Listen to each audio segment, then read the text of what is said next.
muito bom tê-los conosco novamente neste ponto tão crucial da nossa série inspirada em O Povo Mais Feliz da Terra. Baseado na autobiografia de Demos Shakarian, acabamos de atravessar um período de intensas provações, conforme vimos no capítulo 17, Recomeços e Sinais. Naquele momento, testemunhamos a dor das portas que se fecharam, das críticas, da rejeição que veio até mesmo de irmãos na fé.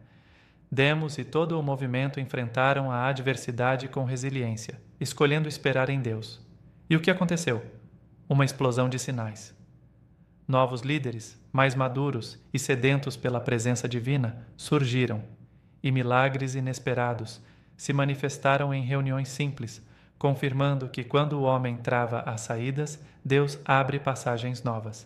Foi uma lição poderosa sobre a fidelidade divina em meio à oposição, mostrando que a vida e o poder do Espírito Santo não dependem de estruturas humanas, mas de corações dispostos. Agora, somos convidados a expandir nossa visão, a ir além das fronteiras que conhecemos, para compreender a amplitude desse mover divino. Se os sinais explodiram em um lugar, poderiam eles se manifestarem da mesma forma em qualquer canto do mundo, em qualquer cultura, independente de barreiras ou crenças. É essa a grande questão que o capítulo 18 nos traz. Você já parou para pensar se o que vivemos com Deus funcionaria em qualquer lugar do mundo? Aquela fé que moveu montanhas na vila de Caracalla, que prosperou na fazenda da Califórnia e que superou a oposição em solo americano, seria a mesma força capaz de tocar corações e transformar vidas em outras nações, com culturas, idiomas e contextos completamente diferentes? Demos, com sua fé simples e sua insaciável obediência, parou e decidiu testar.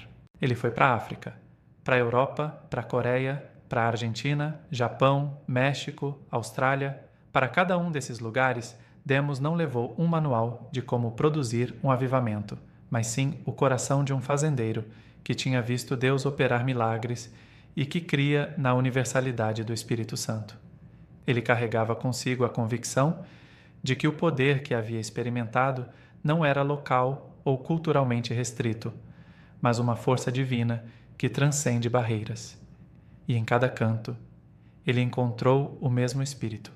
Era uma revelação contínua, uma confirmação poderosa de que a fonte da vida espiritual é una e inesgotável. Demos testemunhou a mesma unção, o mesmo poder, as mesmas manifestações adaptadas, sim, às peculiaridades de cada povo, mas idênticas em sua essência transformadora.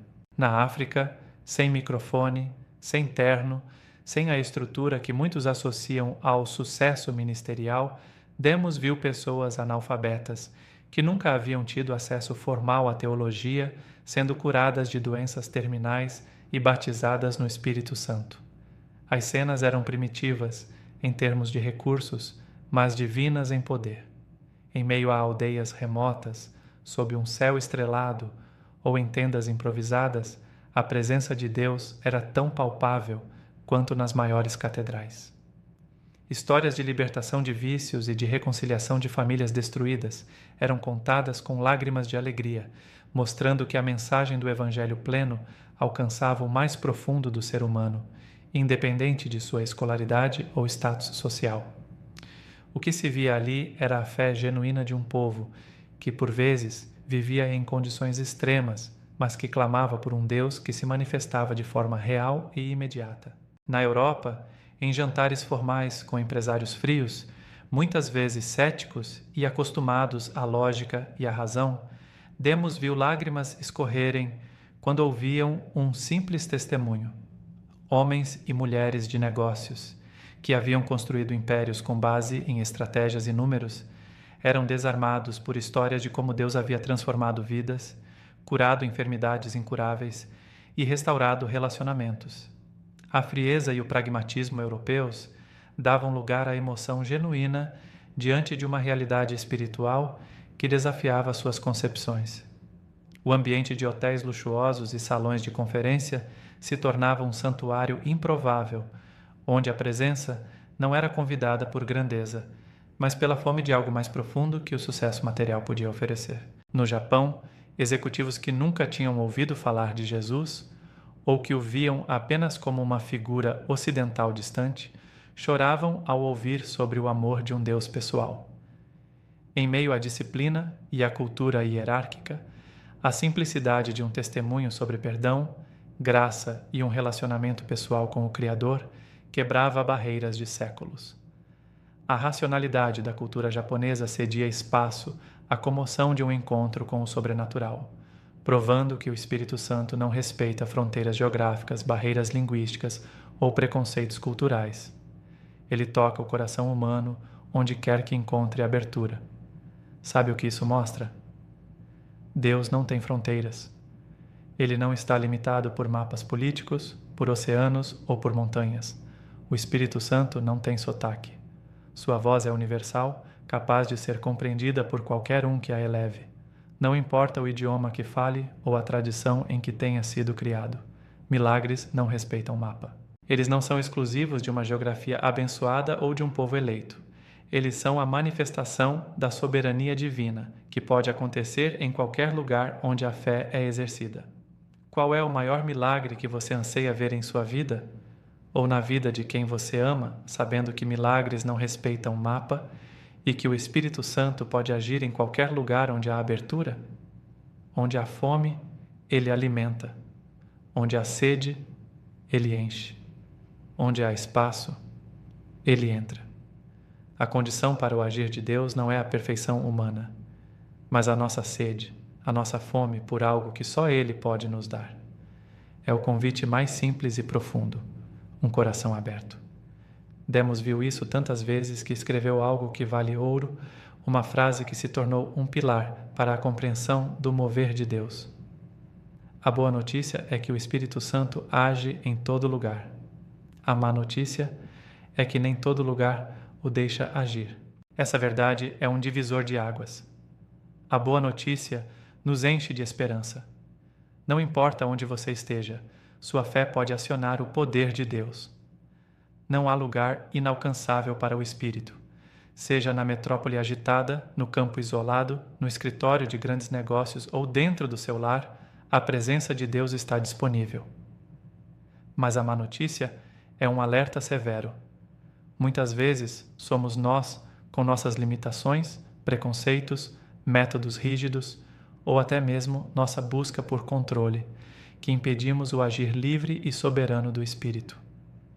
Pense em sua própria vida. Quantas vezes você pode ter limitado o agir de Deus por tentar controlá-lo, por se prender a métodos ou por duvidar que ele poderia operar de forma diferente do que você imaginava? Em quais áreas da sua vida, pessoal ou profissional, você pode estar, mesmo que inconscientemente, não deixando o Espírito Santo agir livremente? Quantas vezes não tentamos produzir o mover de Deus? Montamos palco, roteiro, cronograma, estratégias de marketing sofisticadas, discursos ensaiados e estruturas impecáveis. Criamos eventos grandiosos, com luzes e sons impressionantes, com a intenção de gerar uma experiência, de impactar as massas. No entanto, muitas vezes, esquecemos de fazer a pergunta mais importante, a pergunta que Demos nunca deixou de fazer. Espírito Santo, o que o Senhor quer fazer aqui? Como o Senhor quer se manifestar através de nós e não apenas por nós? Como a compreensão da universalidade do Espírito Santo, que ele não tem fronteiras ou sotaque, impacta a sua visão de mundo, sua forma de se relacionar com pessoas de outras culturas ou crenças e seu próprio propósito? Este capítulo é um lembrete poderoso e urgente. Não é sobre o método, não é sobre a estrutura, não é sobre a eloquência do orador ou o brilho da apresentação. É sobre o Espírito, é sobre permitir que ele haja com liberdade, que ele se manifeste em sua própria sabedoria, muitas vezes de formas que desafiam nossas expectativas e quebram nossos paradigmas. Se essas reflexões mexeram com você, se a certeza de que o Espírito Santo é o mesmo em todo lugar acendeu uma nova chama em seu coração, então você não pode perder o desfecho dessa história espetacular. Acompanhe os próximos passos dos últimos capítulos e aprofunde sua conexão com a fonte de toda a felicidade e propósito. A jornada de Demos, que atravessou continentes e quebrou barreiras, está chegando ao seu ponto culminante. Não perca os últimos e emocionantes capítulos que revelam o legado de uma fé simples e o significado de ser o povo mais feliz da Terra. Para garantir que você não perca absolutamente nada, ative as notificações, clique no sininho, compartilhe com pessoas que precisam sentir o poder do Espírito Santo agindo. Sua presença e seu engajamento nos ajudam a levar essa mensagem para mais pessoas. Esperamos por você nos capítulos finais dessa obra inesquecível.